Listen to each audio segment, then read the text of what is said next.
Sziasztok!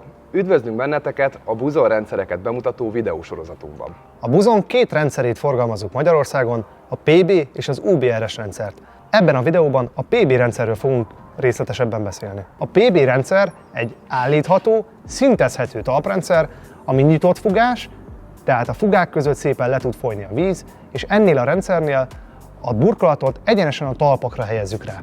A Buzon PB rendszer minden egyes eleme nagy szilárdságú, újrahasznosított polipropilénből készül. Ez egy strapabíró, hosszú élettartamú megoldás, ami nem csak műszaki, de környezetvédelmi szempontból is előnyös. Miért jogszerű és biztonságos? A PB rendszer az ÉMI intézet által kiállított nemzeti műszaki értékelésen alapuló teljesítménynyilatkozattal rendelkezik, így teljes mértékben megfelel magyarországi szabályozásoknak és építési előírásoknak, és így bármilyen projekten nyugodtan használható. Ez egy fontos különbség. A piacon a legtöbb rendszer forgalmazója nem rendelkezik érvényes teljesítménynyilatkozattal. Hol használható? A PB rendszert elsősorban kültérre javasoljuk. Teraszokra, lapostetőkre, szökőkutak kialakításához, akár dzsakudzik alátámasztásához, vagy nagyobb medencék melletti teraszrészek kialakításához. Milyen elemekből áll ez a rendszer?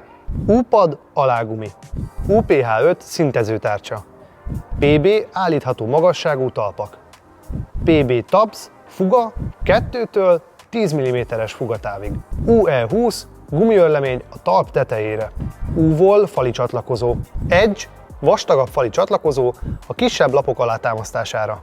Beszéljünk kicsit az UPH5 szintezőtárcsáról. Ez a tárcsa a Buzon rendszernek a lelke. Segítségével akár 5%-os lejtést is ki tudunk egyenlíteni, mindezt fél százalékonként állítva. Ez a tárcsa a talp alá kerül, így a talp maga függőleges helyzetben lesz, és sokkal nagyobb terhelést elbír. A belső rész tekerésével a tárcsa egyik oldala megemelkedik, és így tudjuk kijátszani a lejtést. Ez a megoldás tartósabb és pontosabb, mint amit más gyártók kínálnak, és ezzel a rendszerrel akár enyhe rámpák is építhetőek. Milyen felületre építhető a PB A-padló?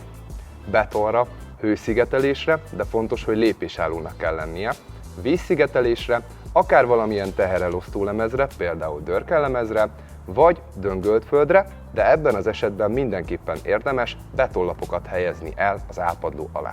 Mire nem javasoljuk a rendszer építését? Mozgó hőszigetelésre, murvára, kaviczúzalékra, vagy pedig döngöletlen földre. Milyen burkolattípusokat lehet ráépíteni? 2 cm-es vagy ennél vastagabb gresslapok, a lényeg, hogy önhordónak kell lennie. VPC, akár faanyagok, vagy betonlapok, járólapok. Illetve a legújabb termékünk segítségével akár műfüvet is lehet rátelepíteni.